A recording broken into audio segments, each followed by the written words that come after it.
Hello everyone, it is Tuesday, July the 15th, and it is the feast day of St. Bernard. First reading, we continue with Exodus. A man from the house of Levi went and married a Levite woman. The woman conceived and bore a son. So this is, of course, the birth of Moses. She named him Moses because she said, I drew him out of the water. Now the daughter of Pharaoh is the one who is... you know the story. If you don't, you got to read the first reading. So she draws him out of the water, and she calls him Moses. He's raised by the daughter of Pharaoh. And again, this becomes God's election of the one who will save his people. And so we know what Moses does when he's growing.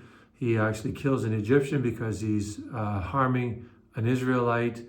And Pharaoh finds out about it, and Pharaoh wants to kill him, and then he flees to the land of Midian. Again, all this is in God's plan. All that Moses sees is what he's done and where he's got to get out of Egypt.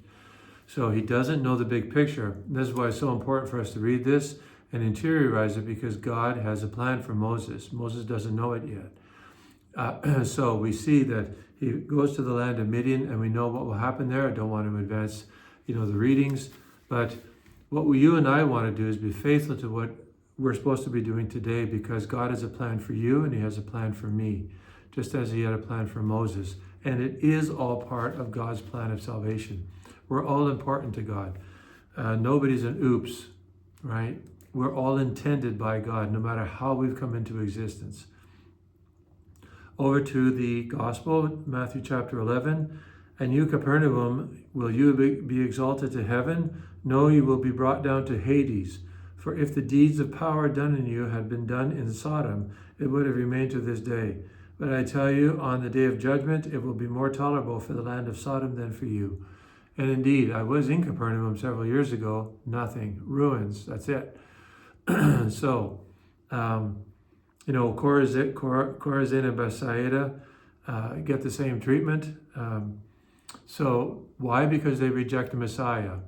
Now, what's going to happen? Rome basically is, at least the empire, the glory of Rome is all gone. It's just all a bunch of bricks now. The church is still here. You and I need to take these words, interiorize them, and live by them, and be willing to die with them. That's the only way we're going to endure beyond this physical life, is if we listen and live for others what Jesus has taught to us. So remember how important it is to hear, to listen, and to live for others. God bless you.